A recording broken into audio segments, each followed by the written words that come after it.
Hello, welcome back to Go for the Gap. My name's Maggie, and this is my F1 YouTube channel. I'm really happy you guys are here. In today's episode, I thought that since I binged the entire season in less than 24 hours, that we would discuss the latest season of Drive to Survive, Season 6. Now, as a little bit of background, of course, like many Americans, probably most Americans, I came to love the sport of F1 through the Drive to Survive series. So I am someone that gets pretty excited about it coming out, especially now that I know the drivers and I just know the sport so much better than I did when I first found it 2 years ago. Um, it is a really fun series to go back and kind of you have a little bit more context in things than the average like Drive to Survive fan versus an F1 fan. So, in that sense, I was pretty pumped about it. Some things that I was excited to see how they were going to handle prior to watching it was one, of course, the return of Daniel Ricciardo. Since he is Drive to Survive, I was hoping that they would really reintroduce him with some fanfare. I think they kind of disappointed me in that sense. But regardless, I was still excited to see how they were going to handle that. I was really looking forward to how they were going to talk about the discrepancy between Max and Checo. I was hoping they would maybe highlight just the tailspin that these athletes can get in sometimes mentally. I was hoping that they would like tie Checo and maybe Logan together in that. I thought that could have been an interesting episode or like story to tell. Spoiler alert, they don't touch it, which is a bummer. And I was also really excited because I am a Lewis Hamilton fan and a Mercedes fan. I was excited to see how they would highlight just the struggles that that team has been through.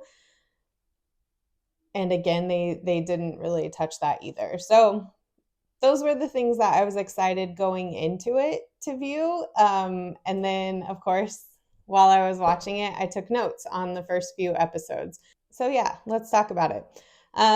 There were things that I thought were really cool that they did a good job. You know, it's always fun to go back and see, for example, like how good Aston was at the beginning of the year and kind of relive the excitement of like, oh my gosh, Fernando Alonso is on podiums easily and handedly.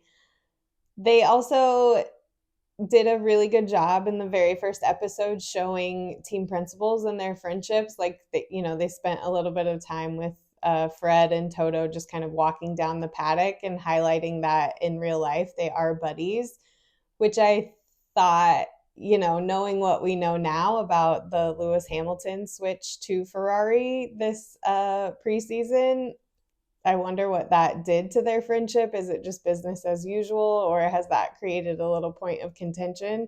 I think that that would be really interesting to know. But it is good to know that they are friends and friendly. I think that really humanizes them. Regarding Daniel Ricciardo, they reintroduced him in season or in regarding Daniel Ricciardo, they reintroduced him in the very second episode. Seemed like they wanted to just get the Nick story out of the way, which is, man, poor Nick. Poor Nick. And I don't think that they introduced Danny with as much fanfare and pizzazz as I would have liked, but I was really glad that they got him back there really early, and so that we got to spend episodes with him talking to us and things like that. Probably my favorite episode was the episode where they highlighted all of the work that McLaren and Haas were going to have to do to not be the very last teams on the grid. It was a really interesting juxtaposition of those two team principles and how they handled it. I gotta say, I'm a Gunther fan. Who isn't? Everyone kind of is. But man, I just felt like throughout this season, the Drive to Survive edit did nothing to mask uh, the the incompetence veil that Haas kind of used to let Gunther go before the 2024 season started.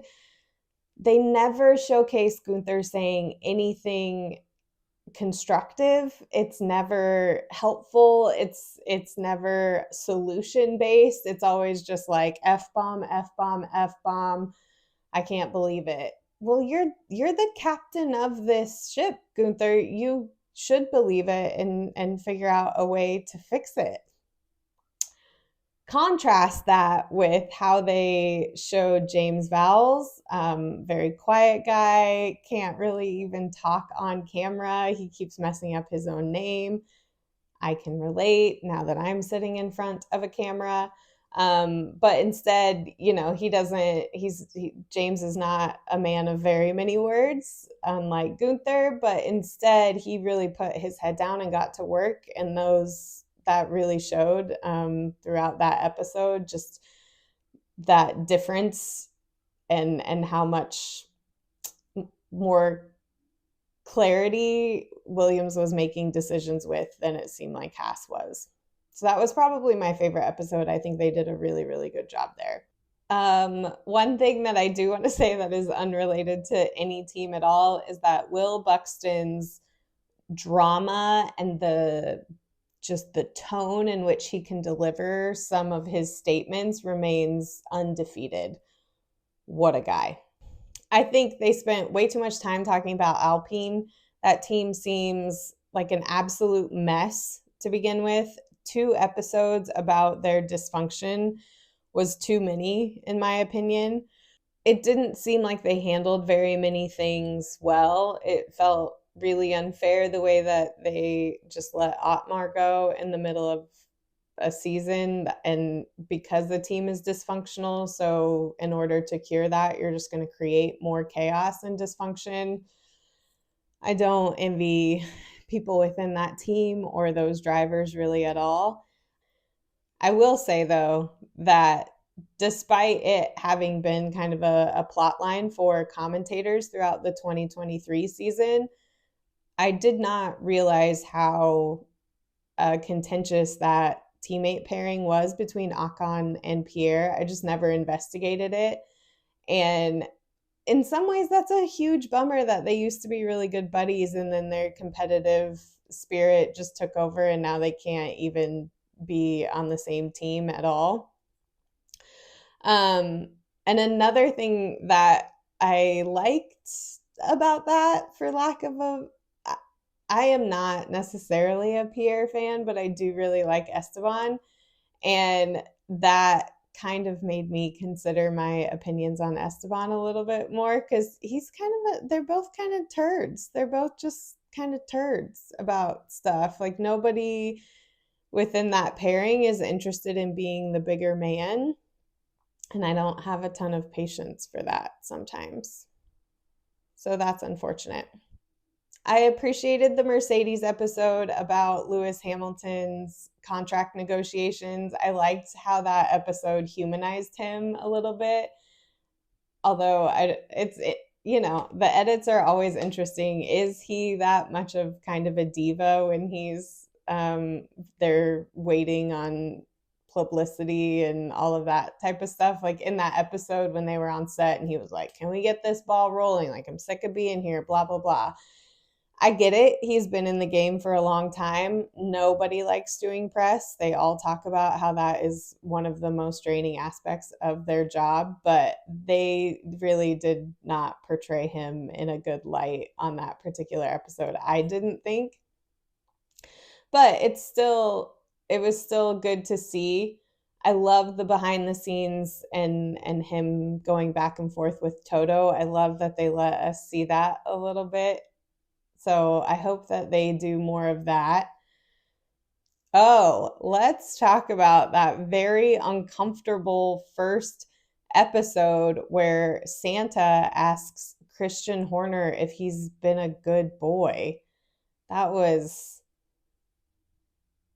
really uncomfortable editing and may or may not age very well at all, especially because his wife was like the one that was enthusiastically hyping him up. And I think in the wake of the investigation that's going on right now about Christian, yikes. I don't think that spending absolutely no time on Red Bull was a good way to handle that season. I think there is potentially two reasons why they chose not to highlight it at all. One, there's no arc. Red Bull came out of the gates swinging, they stayed swinging. Yikes, they really crushed it. So that's one thing. Two, by the time the season ended, a lot of the fans and things, the forums, the internet, whatever, was kind of like, it was the Max show all season. That's annoying. That's boring. And so I wonder if Drive to Survive stayed away from it for that reason. But they did not really talk at all about how sensational that season was, how dominant it was, how Max is how Max had so many wins in a season, and that was unprecedented. I think Red Bull more than earned an episode dedicated to how incredible they were. And it would not have had to have been in Drive to Survive fashion. I think they could have done like a record-breaking episode and talked about all of the records that were broken, what that means to have those records broken. It was an F1 season unlike any that will probably ever be seen again, and Drive to Survive didn't highlight that at all. And I thought that that was a really big bummer. I also cannot believe, sticking with the Red Bull theme, that they didn't talk about Checo and his just downward spiral throughout the season. I think that is such a big bummer and could have been a really interesting topic to unpack a little bit, just the mental health that these drivers have to get their heads around. I think that's so unfortunate that they didn't touch that one at all.